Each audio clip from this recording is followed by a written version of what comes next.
Coucou tout le monde, j'espère que vous allez tous et toutes très bien, que vous avez vu dans le titre. Aujourd'hui on se retrouve dans une vidéo un peu spéciale puisque je vais vous partager mes favoris pour l'automne.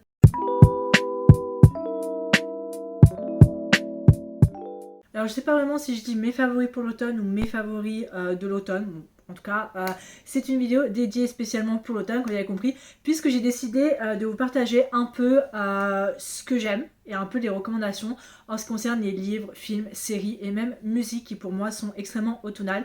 L'automne c'est l'une de mes saisons préférées, vraiment de tous, c'est celle que j'aime le plus. Il fait pas trop chaud, il fait pas trop froid, c'est là où tu peux prendre tes meilleurs habits pour t'habiller, genre tu peux mettre des collants sous une belle robe et tout, avec un petit gilet, voilà, franchement c'est parfait. Et même en ce qui concerne l'automne, pour moi je trouve que c'est la meilleure saison pour lire parce qu'il y a des tas de romans, que ce soit romance ou fantasy ou même thriller, où tu dis c'est vraiment un bon mood pour lire. Et même pour regarder, il y a beaucoup de films qui ont vraiment cette vibe très automnale ou qui se passent en automne et que tu dis c'est le moment parfait pour regarder. Et pareil en ce qui concerne les séries, pour moi l'automne c'est vraiment le moment où je dégomme un max ma watchlist en matière de films et de séries, et aussi surtout un livre où je me dis c'est là où j'ai plus envie de lire. Et je me suis dit pourquoi pas vous faire quelques petites recommandations autres que des livres, parce que c'est vraiment ton univers que j'aime. Et franchement si cette vidéo vous plaît, ou moi j'aime beaucoup faire cette vidéo, peut-être que j'en ferai une pour cet hiver et le printemps et l'été, tout ça, parce que franchement ça va être vachement cool. Donc la vidéo va être faite en 4 catégories. Je vais déjà vous parler des livres qui sont parfaits, que moi je trouve sont parfaits pour l'automne. Ensuite je vous parlerai des séries, des films, et ensuite on terminera avec quelques musiques que j'ai dans ma playlist d'automne qui pour moi je trouve sont incontournables. Je vais commencer déjà par deux romans que j'ai avec moi. Un roman qui je trouve va très bien avec l'automne, avec ses vibes. Pour moi l'automne c'est très cozy fantasy, voilà. Et pour ça je peux vous conseiller Assistant to the Villain de Anna Nicole Meyer. J'ai le premier tome chez édition Penguin, mais sorti en français avec un très beau, voilà, très beau livre hein, en hardback et tout ça.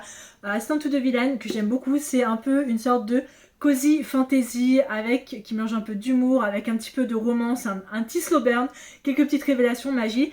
C'est parfait. Je trouve que pour commencer, si vous n'êtes pas très calé fantasy mais vous voulez commencer avec quelque chose qui n'est pas extrêmement lourd, avec un univers très dense, avec beaucoup de personnages, beaucoup de systèmes politiques, je pense que Assistant to the Villain c'est vraiment parfait pour vous. Il y a le tome 2 qui est sorti qui s'appelle Apprentice to the Villain, et le tome 3 qui est sorti aussi qui s'appelle Accomplice to the Villain, que je n'ai toujours pas acheté, que je n'ai toujours pas lu, chose qu'il faut que je fasse.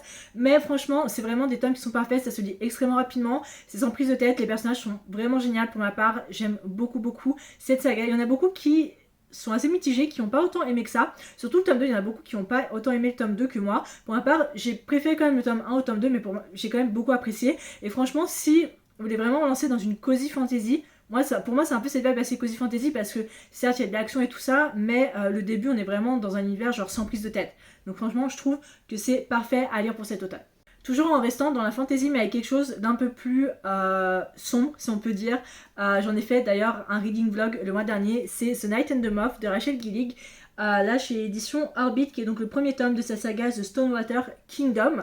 C'est un roman en VO, donc il n'est pas encore sorti en anglais, mais elle a sorti une duologie en anglais, c'est The Shepherd King, la duologie Shepherd King. Et le tome 1 et le tome 2 sont sortis chez Deux Saxus et ça s'appelle Une fenêtre sur les ténèbres. En tout cas c'est One Dark Window et Two Twisted Crown. Je vais vous mettre ici les couvertures en français qui sont à peu près dans cette minute vibe. C'est un côté un peu plus dark fantasy. Enfin en tout cas pour moi ça c'est vibe très dark fantasy avec des un côté assez terne. Je sais que c'est assez bizarre d'expliquer, mais pour moi c'est un côté assez terne. Pour ma part j'ai beaucoup apprécié ce premier tome. J'aime beaucoup l'ambiance assez sombre, assez gothique, assez baroque, que je retrouve beaucoup dedans, avec la romance qui est vraiment en sous-jacent, qui est vraiment, c'est pas le plot genre vraiment principal, c'est pas le point principal de l'histoire, parce que je trouve ça vachement bien. Il y a de la romance mais vraiment que à la fin et tout ça, et franchement c'est vraiment cool. Pour ma part j'avais beaucoup adoré. Si vous voulez un peu plus de détails, j'ai sorti justement un reading log pour être un petit juste ici ou là, je sais plus, mais voilà, je pense que c'est l'automne, c'est le moment parfait pour lire. Alors j'aurais peut-être dû attendre cet automne pour lire, mais j'avais tellement hâte de commencer, et franchement c'est parfait.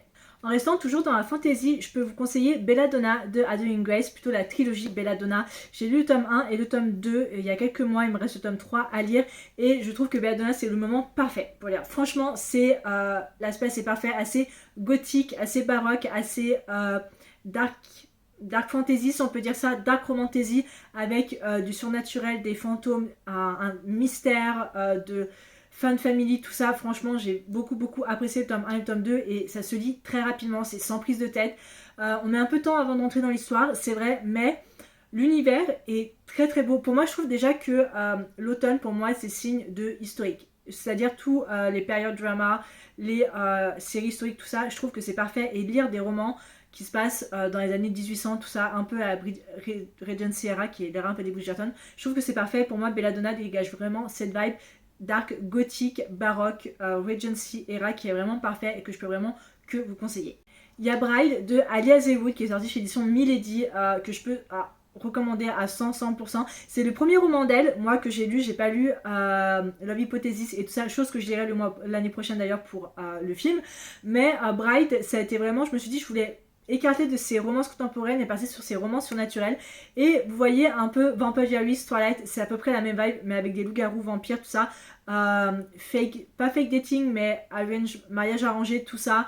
Vraiment que j'ai beaucoup apprécié. Ça vraiment, c'est très surnaturel. C'est vraiment, là on n'est pas sur du vibe fantasy ou autre, c'est vraiment surnaturel avec des créatures surnaturelles qu'on connaît bien, avec les tropes Fine Family, Enemies to Lovers, vraiment avec un petit mystère et tout, une petite enquête à côté que j'aime beaucoup. Il y a le tome 2 qui sort le mois prochain qui s'appelle Mate, que j'ai déjà précommandé à ma librairie, que j'ai très hâte de lire, mais franchement, si vous voulez vraiment une autre que de la fantasy, vous êtes plus surnaturel et que genre vraiment l'era 2010-2015 où il y avait toutes l'histoire de vampires, loups-garous, ça vous manque, je pense que Bryce c'est parfait pour vous. Attention au smut, parce que le smut c'est assez costaud là-dedans et c'est quelque chose, vu que c'est un loup-garou, c'est quelque chose que je m'y attendais pas du tout et je pense que c'est une raison pour laquelle j'ai lu, parce que je voulais comprendre pourquoi les gens étaient aussi choqués.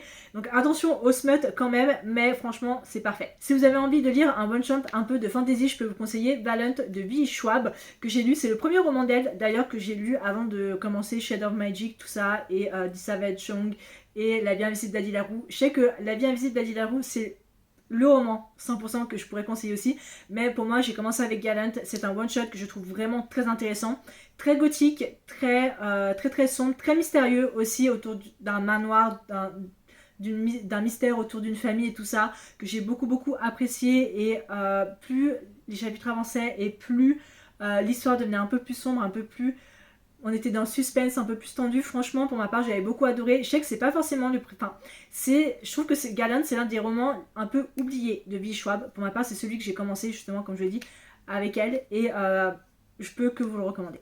Côté romance, j'ai peut-être deux romans qui peuvent vous faire plaisir. Le premier, c'est le Pumpkin Spice Café, qui est disponible, je crois, chez édition Hauteville, qui est le premier tome de la saga Dream Harbor de Laurie Gilmore. J'ai lu moi en anglais, donc ça s'appelle The Pumpkin Spice Café. C'est un peu, vous voyez, Gilmore Girls, c'est exactement ça. C'est dans une petite ville où on suit plein de personnages. Là, ça se passe en automne, bien évidemment, avec un petit café, petite romance un peu Frenemies to Lovers, avec pas mal de smut.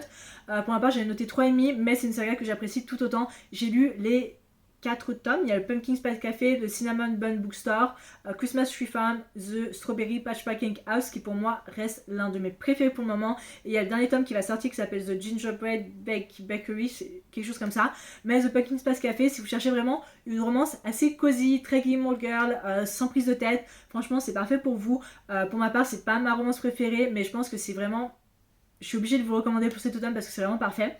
Et la deuxième romance que je peux vous conseiller, c'est romance un peu thriller, c'est Un automne pour te pardonner de Morgane Moncombe. J'ai toute sa saga Season avec moi, mais il traîne quelque part dans les cartons, donc je ne l'ai pas, voilà. C'est le premier roman d'elle que j'ai lu. En général, les romans Hugo Roman, j'attends que ça sorte en poche, mais là je pouvais pas attendre, et franchement j'ai beaucoup aimé. Et puis Un automne pour te pardonner, je trouve que c'est l'automne, voilà, il n'y a pas mieux pour lire. Il y a de la romance, il y a du suspense, il y a du thriller, il y a vraiment un peu second chance trope, il y a vraiment tout un truc derrière que j'ai vraiment beaucoup aimé. Le mystère, les révélations, j'étais genre, oh mon dieu. D'un côté, je m'attendais un peu, mais oh mon dieu, le pourquoi du comment, franchement, pour ma part, c'est parfait. C'est deux romances qui sont complètement différentes l'une de l'autre, c'est vrai, mais que je peux vous conseiller. Le dernier roman que je peux vous conseiller, c'est un roman jeunesse que j'ai découvert l'année dernière. Il s'agit de Terror à Smoke Hollow de Catherine Arden chez édition PKJ.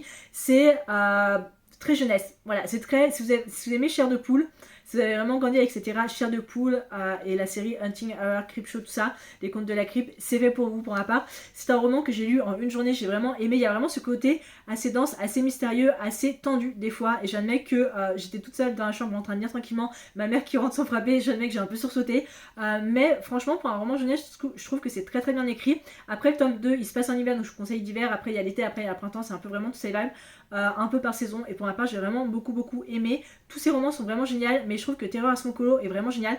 Peur sur le lac, qui est le 3e tome, par contre, qui est à lire en été, m'a vraiment le plus pris. Genre vraiment, c'est là, déjà j'aime pas les fonds marins, mais alors celui-ci ça m'a vraiment pris, je sais quelque part. Mais franchement, Tiro Asmokolo, parfait pour l'automne si vous voulez vraiment quelque chose sans prise de tête. On va passer à la deuxième partie de cette vidéo qui sont les séries. J'adore les séries et pour moi, comme je le dis, je trouve que les séries historiques c'est parfait à regarder pour l'automne. Mais là, je vais vous conseiller quelques-unes de mes séries qui pour moi je trouve sont parfaites pour l'automne. Évidemment, on a quelques classiques, mais on a aussi certaines séries qui je pense sont un peu moins connues, qui je pense devraient mériter plus sa hype, en tout cas en France, ça c'est sûr. La première série que je vais vous conseiller, c'est plutôt une série 2 en 1, puisque je vais vous conseiller Outlander et Outlander Blood of My Blood. Outlander se trouve sur Netflix, Outlander Blood of My Blood se trouve sur HBO Max et est actuellement en cours. Outlander, c'est une série historique avec un petit dose de fantasy qui compte 7 saisons, qui est encore un cours et qui va avoir sa 8e et dernière saison, qui est vraiment génial, qui est vraiment magique, qui est vraiment magnifique. Jamie Fraser, je suis désolée, mais Jamie Fraser, c'est l'ultime green flag, c'est l'ultime mec parfait des séries historiques. Voilà. Alors, Benedict Bridgerton, je suis obligée parce que j'adore son personnage, mais Jamie Fraser, même ma soeur qui a jamais regardé Outlander, on était tombée sur à la télé dessus, il repassait la saison 1. Ma soeur a regardé et elle a accepté de dire que Jamie Fraser c'est l'homme historique. Voilà. Et c'est le cas. Et Blood of My Blood, c'est le préquel de Outlander. En gros, on va suivre les parents de Jamie et de Claire, qui sont les deux personnages principaux de Outlander, avec leur petite version. Pour ma part, j'aime beaucoup. Voilà. Je suis de retour dans ma Outlander era. Il faut que je continue la série. Mais c'est deux séries historiques qui sont vraiment géniales. Vous pouvez regarder Blood of My Blood sans avoir regardé Outlander, parce que vu que c'est un préquel, c'est parfait. Mais bon, Outlander, c'est quand même bien de regarder pour voir les petites références, les easter eggs, les personnages qui sont dedans. J'aime beaucoup, j'adore. C'est vraiment la série parfaite à regarder pour cet automne autour d'un plaid. Si vous voulez vraiment une romance juste magique, juste magnifique, que j'adore. Franchement, c'est l'ultime série historique pour moi. Si vous aimez quelque chose d'un peu plus thriller, teen série, je peux vous conseiller la série School Spirit qui est disponible sur Paramount. Il y a 2 saisons en cours, renouvelées pour une 3e saison, qui sont actuellement en tournage, qui devrait sortir l'année prochaine. School Spirit, je suis regardée parce que Peyton List et Milo Mayhem déjà, et j'ai vraiment beaucoup accroché. C'est vraiment tout ce que j'aime. C'est du teen série avec thriller, mystère, fantôme, révélation, la totale. Franchement, j'aime beaucoup. La saison 2 était tellement meilleure que la saison 1. Et cette fin de saison 2, j'étais genre... Voilà. Mais franchement, c'est une série qui est vraiment super. Je crois qu'elle compte pas beaucoup d'épisodes. Je crois qu'elle doit compter 8 épisodes par saison, peut-être 10. Mais c'est vraiment génial. C'est vraiment... En fait, dès le premier épisode, on accroche tellement à essayer d'être comprendre, à essayer d'être avec Maddie, savoir ce qui lui est arrivé, le pourquoi, du comment, mener l'enquête, et t'as les révélations à droite à gauche. Et on suit entre Maddie et les fantômes et Maddie et ses amis d'un côté, avec un peu de mystère et tout. Franchement, génial. Pour ma part, c'est vraiment une série que je peux que vous conseiller, qui n'est pas forcément extrêmement connue en France, mais qui je trouve ça vaut vraiment le détour pour regarder. Je vais passer à une série assez classique qui est Gilmore Girls, qui est disponible sur Netflix. Comme beaucoup de personnes, cette série est vraiment parfaite pour l'automne. Et alors, j'admets que c'est pas ma série préférée. Voilà, alors je suis très série années 2000, mais c'est pas ma série préférée de tous les temps. Voilà, j'aime beaucoup Gilmore Girls, c'est leur série genre oh mon dieu à regarder chaque automne. Je vous la conseille pour cet automne parce que c'est une série très automnale, mais c'est pas ma série préférée. Mais tout ce qu'il y a de romance un peu plus cosy, très années 2000, franchement c'est la perfection pour l'automne. Je trouve que c'est, même si j'aime, mais sans plus, c'est vraiment la série perfection pour l'automne. Alors je vous parle pas après de la suite qui se passe quelques années après, c'était pour fêter je crois les 10 ou 15 ans de la série, mais Gilmore Girls c'est vraiment la série recommandée 100% pour l'automne et je suis obligée de vous la recommander. Il y a Virgin River sur Netflix aussi qui est parfait pour les fans de romance contemporaine comme moi. J'avais regardé la saison 1 au printemps je crois de l'année dernière parce que je pensais que c'était une série très printemps, très été, mais en fait pas du tout, c'est une série très automnale. Voilà, c'est une série très cosy avec ses vibes, très Gilmore Girl, mais vraiment avec notre année des années 2020, que j'aime beaucoup. J'ai vu la saison 1, je crois qu'il y a 4 ou 5 saisons. Pour le moment, la série est encore en cours. C'est une adaptation d'une saga de roman. Voilà. Et j'aime beaucoup. Voilà, j'ai beaucoup aimé. Et c'est une série qui est vraiment super avec de la romance, avec plein de personnages à côté. Il y a un petit peu de mystère aussi sur certains personnages. Évidemment, c'est une série dramatique, contemporaine, qui est parfait pour l'automne, qui est évidemment la série type très cliché, avec les romances et les tropes très clichés, mais qu'on adore, donc je peux vraiment que vous la conseiller. American Horror Story, disponible sur Disney+, je suis obligée de vous en parler, c'est pour moi l'une des séries parfaites pour l'automne. Le bon côté c'est que c'est une série d'anthologie, donc chaque saison a une histoire complètement différente, mais avec son même cast, et je suis obligée de vous en parler parce que je suis obligée. Pour moi, mes saisons préférées, c'est Asylum, qui est donc la saison 2, Freak Show, qui est donc la saison 4, et 1984 il me semble. qui est vraiment très teen slasher, qui est la saison 7 ou 8, ou peut-être 10, je sais plus, je crois qu'il y a eu 12 saisons, quelque chose comme ça. C'est encore en cours, j'aime beaucoup, c'est parfait, c'est génial. Evans Peters, Kathy Bates, Sarah Paulson, voilà, il y a Emma Roberts aussi, il y a tout un casting de fou dans cette série. Vraiment, je peux que vous la conseiller. Vous pouvez regarder n'importe quelle saison qui vous fait envie et après regarder celle qui vous fait le moins envie. Mais pour ma part, je trouve que Asylum reste pour moi la saison parfaite de la série au total. Mais cette série est vraiment géniale. Encore gros classique de série des années 2000, Supernatural, qui est disponible sur HBO Max. Voilà, qui compte 15 saisons, ça paraît très long. Mais s'il y a vraiment une saison que je peux recommander, c'est la saison 1 et 2 qui est vraiment très automnale, parfaite, puisque chaque épisode c'était vraiment un monstre par épisode, et là après à partir de la saison 3 on est vraiment sur un plot qui varie un peu, qui est très différent. Mais la saison 1 et 2 de Supernatural, c'est vraiment les deux saisons que je peux vous conseiller, c'est vraiment parfait, c'est vraiment génial, on a tout. Le côté surnaturel, le côté fan family, le côté mystère autour de la famille Winchester, tout ça. Je pense que vous connaissez, si vous n'avez pas vu, vous en avez forcément entendu parler, vous avez vu voir quelques épisodes passer à la télé. C'est une série mythique, c'est l'ancienne carrière de Johnson Ackles, de Jared Padalecki. Voilà, franchement, c'est une série vraiment parfaite pour l'automne. La dernière série que je peux vous recommander pour cet automne, il s'agit d'une série un peu moins connue, puisqu'il s'agit de Scream, qui je crois, alors je crois pas qu'elle soit disponible sur les sites de Scream, je peux peut-être me tromper, c'est le cas, de toute façon je vais vous mettre en bas où est-ce que c'est disponible. Scream qui compte 3 saisons, sachant que les 2 saisons sont ensemble, il y a eu un téléfilm pour clôturer la série, et ensuite ça a été renouvelé juste pour une saison 3, voilà, avec d'autres personnages, mais pour ma part j'aime beaucoup. Comme vous avez compris, Scream c'est un peu basé sur la saga de films d'horreur. Scream pour ma part, j'avais beaucoup apprécié. Les 2 premières saisons étaient vraiment incroyables. Le téléfilm qui a clôturé était aussi vraiment génial. La saison 3 était plutôt pas mal, moins intéressant que les 2 premières saisons, mais j'ai quand même beaucoup apprécié. Voilà, c'est une série qui est un peu sous-cotée, c'est une série MTV, c'est rare pour MTV de faire des séries maintenant.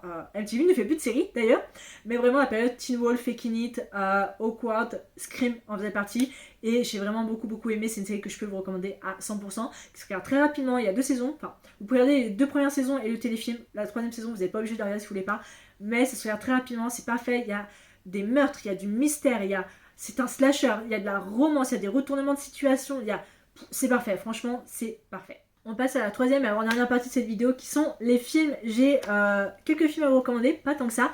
La première, il s'agit de l'un de mes slashers préférés de tous les temps qui a mon âge puisque ça date de 96. Il s'agit de Scream de Wes Craven qui est disponible sur... Je vous mettrai en bas là si je vous dis dans quoi c'est disponible. Scream, c'est l'une de mes sagas slasher de films préférés de tous les temps.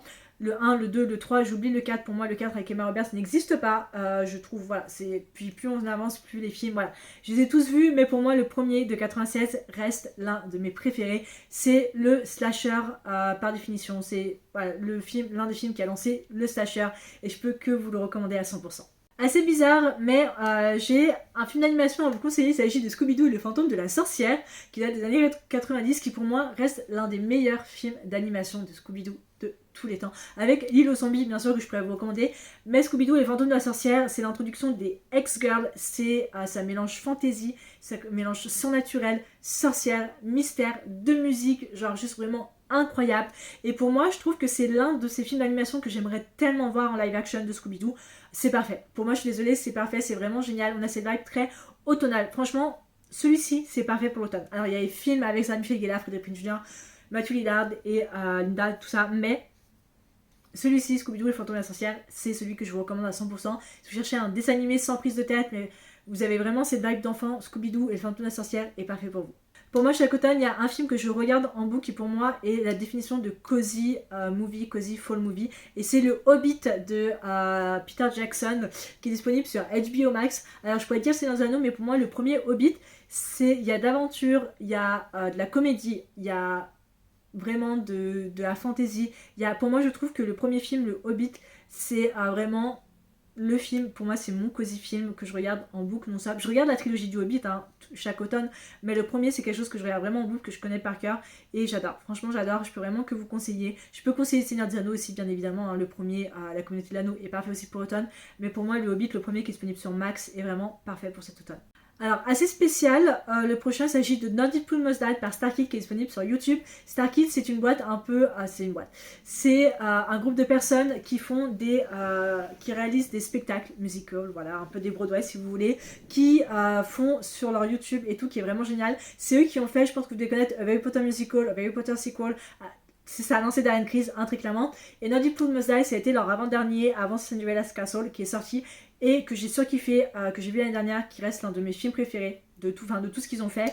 Et c'est sur YouTube, c'est juste en anglais, mais c'est vraiment génial. Ça, c'est vibe très teen movie, cliché, avec des musiques genre vraiment incroyables, avec un méchant Max Sigerman qui est juste vraiment épique, avec les musiques genre vraiment incroyables. Si vous l'avez pas encore vu, franchement, regardez, c'est vraiment super cool. L'avant-dernier film que je peux vous conseiller, c'est un film d'animation. C'est pas Coraline, j'allais dire Caroline, mais pas du tout, c'est pas Coraline, mais c'est un film que je trouve est très très sous-coté, mais qui ressort aux États-Unis d'ailleurs pour fêter son anniversaire.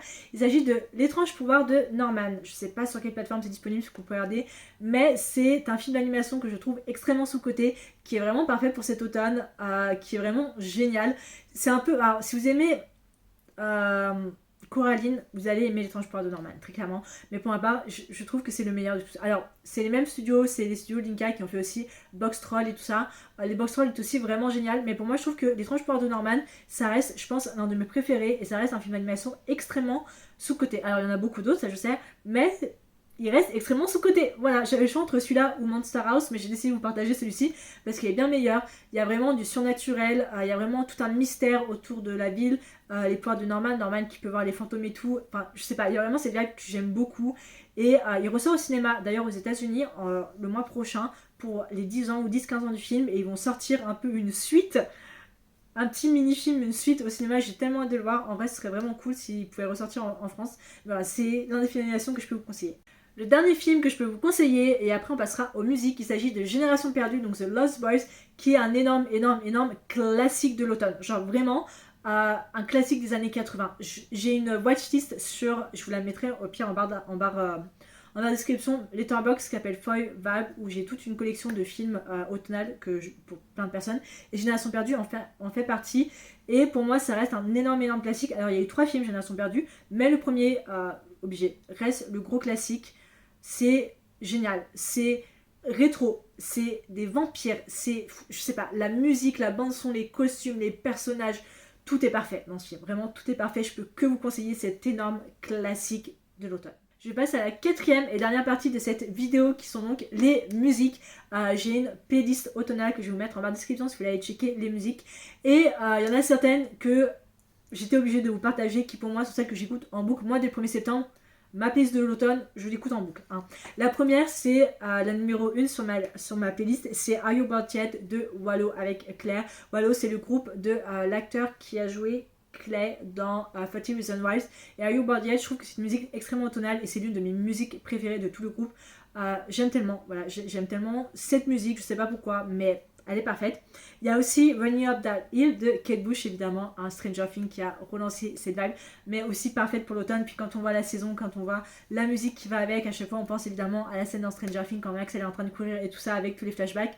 Je suis vraiment une sucker for the flashbacks. Je trouve que pour moi les flashbacks dans les séries, c'est quelque chose qui arrive toujours à me faire un point au cœur. Et Running Up That Hill, je trouve que c'est vraiment une chanson 100% automnale. Sinon, il y a aussi Scar de Michael Malarkey. Michael Malarkey, c'est l'acteur qui a joué Enzo dans Vampire Diaries. Et l'une de ses musiques est sortie. Ils ont sorti l'une de ses musiques pour l'une des scènes qui, je trouve, est vraiment incroyable. Je crois que c'est dans la dernière saison de Vampire Diaries. Et je trouve pour moi que les musiques sont extrêmement importantes dans les séries. Mais cette musique-là est très automnale.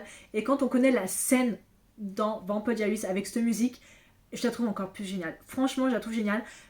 Puis en vrai, je trouve que déjà la playlist de Vampire Diaries c'est vraiment génial. Mais Scar de Michael Malarkey est extrêmement automnale et vraiment parfait.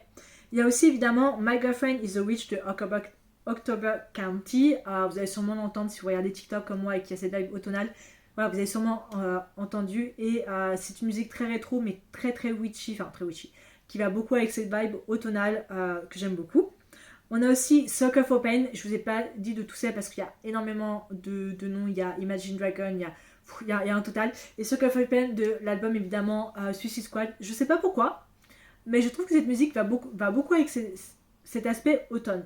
Alors peut-être que c'est par rapport parce que j'ai tout un univers de films et de séries et je me dis waouh, cette musique qui irait tellement bien avec ça représente tellement bien ce film, tellement bien cette série que je me dis ça doit en faire partie, je pense, c'est peut-être pour ça, mais je trouve que Sucker for Pain va extrêmement bien pour l'automne. Il y a aussi Red Leaves de Sky Ferreira. Alors cette musique, je crois, alors Ça a été dans Vampire Diaries, il me semble, mais je crois surtout ça a été dans le film Vampire Academy avec Zoe Dutch et Cameron Monaghan à l'époque quand c'est sorti. Et cette musique, je l'écoute en boucle depuis que je la connais. Je crois que depuis que je suis au collège, donc ça remonte à 10-15 ans déjà. Ouais, c'est ça, 10-15 ans. Non, même plus. 15 ans. Je vais avoir combien? Je vais 29 ans. Ouais, si. Si, 10-15...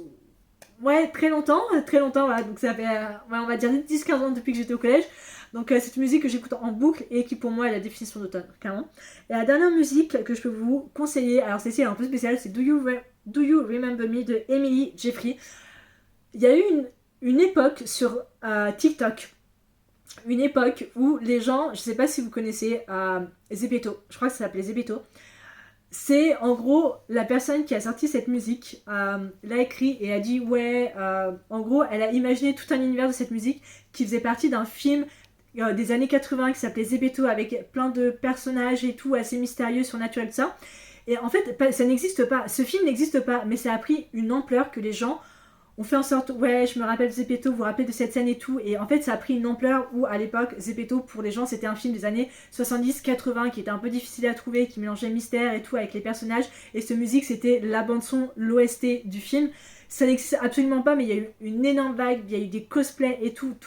C'était vraiment génial, et cette musique c'est la définition d'automne, très clairement. Donc voilà, c'est tout pour cette vidéo, j'espère vraiment que ça vous a plu. J'ai essayé de faire quelque chose d'un peu différent sur cette chaîne, tout en vous partageant des livres, mais je suis quelqu'un qui aime beaucoup les films, qui aime beaucoup les séries, j'avais aussi beaucoup envie de vous partager cet univers-là. Si vous avez des recommandations en ce qui concerne quels sont vos favoris pour l'automne, très clairement, en fait on va faire juste ça, quels sont vos favoris pour l'automne, que ce soit en livre, en film, en musique, en série, et même en produits de beauté ou ce que vous voulez. J'ai pas trop de décoration automnale, j'ai beaucoup de mal à en trouver, c'est extrêmement galère, mais voilà, faut que je trouve d'autres, faut que j'aille faire des magasins pour essayer d'en trouver, mais c'est extrêmement galère. J'aimerais beaucoup découvrir le mode automne, voilà, mais j'ai déjà changé d'intro et d'outro pour à partir de maintenant pour tout l'automne, donc en vrai c'est déjà plutôt pas mal. J'espère que la vidéo vous a plu et je vous retrouve la prochaine fois pour une prochaine vidéo. Ciao.